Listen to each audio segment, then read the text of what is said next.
imensidão de emendas. Como acertar esse país nesse aspecto, tornar o Estado menos perdulável?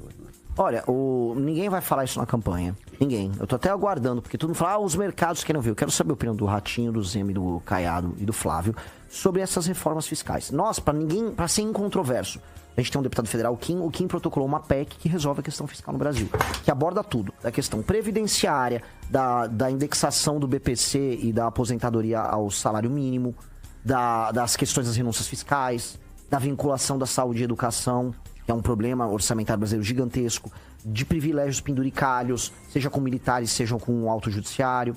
Quando você junta todo esse pacote, essa PEC endereça esse problema para a gente conseguir cavucar 200 a 300 bilhões de reais no orçamento. Aí, que é o orçamento obrigatório, aí você entra no outro lado, que é você conseguir diminuir a taxa de juros. Porque se você diminuir a trajetória de aumento da dívida, você consegue diminuir os juros. Diminuindo a taxa Selic, você abre mais 200 a 300 bilhões de espaço fiscal. E aí você começa a discutir em desafogar impostos, você consegue ter uma agenda de Brasil decente, você consegue falar, não, eu não tô quebrado. E você faz uma coisa que é fundamental para qualquer país sério que não tem infraestrutura. Respondendo para uma paranaense, nós podemos investir em infraestrutura agora. Se você tem dinheiro, você tem capacidade de investimento, tem dinheiro que sobra para o governo e a iniciativa privada meterem grana em fazer estrada, ferrovia, estrutura de portos, infraestrutura urbana que não tem. Eu tava ontem em Londrina, mas isso acontece em Maringá, são cidades bonitas, de verdade. Agora, fiação pendurada, nós não podemos aceitar que nossas cidades pareçam um varal velho dos anos 70, 80, como tinha nos Estados Unidos, com um monte de fio. Não, o fio tem que estar aterrado. É uma discussão que a gente tem que começar a ter. As nossas ruas são uma porcaria esburacada. A gente tem que ter marcos de infraestrutura sério para as nossas cidades serem passíveis e serem vividas. Isso só vai rolar resolvendo a questão fiscal. Inclusive porque um dos temas para mim centrais é desfavelizar o Brasil. É em 10 anos não haver mais favela no Brasil. E para fazer isso você vai ter que ter dinheiro de infraestrutura. Ponto. Para ter dinheiro de infraestrutura vai ter que fazer reforma fiscal. E ponto. Só que isso aí muita gente tem medo de falar e mais gente ainda tem medo de fazer. Porque se for falar para os candidatos, só vai botar, sei lá, Ratinho, você vai fazer desindexação do BPC e da aposentadoria do salário mínimo? Ou seja, o BPC e a aposentadoria, que são pessoas que estão inativas, não pode subir de acordo com o ganho de produtividade do trabalhador. Porque o que você dá com uma mão, você tira com a outra. É errado. Pode fazer reajuste. Reajustei porque teve a inflação. Reajuste é uma coisa. Indexação é outra. Eles vão falar que é impopular? Não vão falar. Eles vão falar em mexer na Zona Franca de Manaus, que custa coisa de 50 bilhões para os brasileiros e faz com que o celular do brasileiro seja caro? Eles não vão falar. Ninguém vai falar o que precisa ser feito. Eu vou falar o que precisa ser feito. E eu vou falar de uma maneira que não vai me deixar impopular. Porque ser honesto com a pessoa e não tratar o eleitor como um retardado mental tem lá seus méritos. Eu fui no Nordeste e falei, vocês gostam de vender o voto por aqui. Tem uma cultura de compra e venda de voto. Eu vou prender você se você vender o voto na próxima eleição. As pessoas, é verdade, você tá certo. Porque eu tô certo no fim do dia.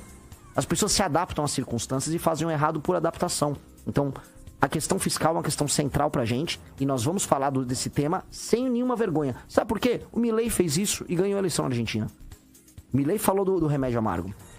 Ô Renan, me parece, e eu acho que isso é notório pra todo mundo, né? O bolsonarismo quer o petismo como adversário e vice-versa. Aqui, tendência de quem quer de fato polarização são os dois grupos que estão na polarização. E aí, como você citou, Caiado, tem o Leite, tem o Zema, o Ratinho, eles tentam se colocar nessa posição de alternativa a essas duas posições. E, de alguma maneira, como você disse aqui também já hoje, você tira votos de todo mundo. Como se colocar, de fato, como alternativa? Porque na última eleição, a gente viu as alternativas naufragarem, né? De quebrar essa polarização. Aí eu queria entender de você o teu pensamento sobre isso. Como se colocar nessa posição e as pessoas entenderem que, de fato, omissão, e aí tô tirando o teu nome, né? Colocando omissão como ideia de Brasil, sim, se colocar e as pessoas entenderem. Maravilhoso, olha só. Vamos voltar para 2022, né? Então falar, você tem os extremos. O Lula é um extremo, o Bolsonaro é um extremo. Minha primeira provocação, o Lula e o Bolsonaro não são extremos. O Lula e o Bolsonaro eram candidatos de centro. O Bolsonaro fez um governo de centro e o Lula faz um governo de centro. É um governo de centro com temperinho à esquerda com o Lula e é um governo de centro com temperinho à direita. É um governo sabor esquerda, um governo sabor direita. Esse é o game dos dois. Na prática, é um governo administrado pelo Centrão, mais ou menos, vamos dizer, um é um pouquinho mais fiscalista com o Paulo Guedes, pouquinho só, não muito. O outro é um pouquinho mais gastador com o Haddad. E isso. Não há muita, você nem vai conseguir nominar muitas diferenças entre um governo e outro, tá? E aí vinha a Tebet falar que, não, eu não sou nenhum extremo nem outro, eu sou o centro. Não, eles já eram o centro, eles ocuparam o centro. Nós temos que ter propostas que são radicais no enfrentamento aos problemas brasileiros. Você tem que listar os problemas brasileiros, tem que ser muito duro nelas. Pra mostrar que tanto o Lula quanto o Bolsonaro, não é que eles não são extremistas. Eles não são nada. Eles não são nada. Eu pergunto pro eleitor do Lula que tá nos assistindo aqui, me dê 3 propostas do Lula agora pra 2026. O Brasil tá numa encruzilhada histórica.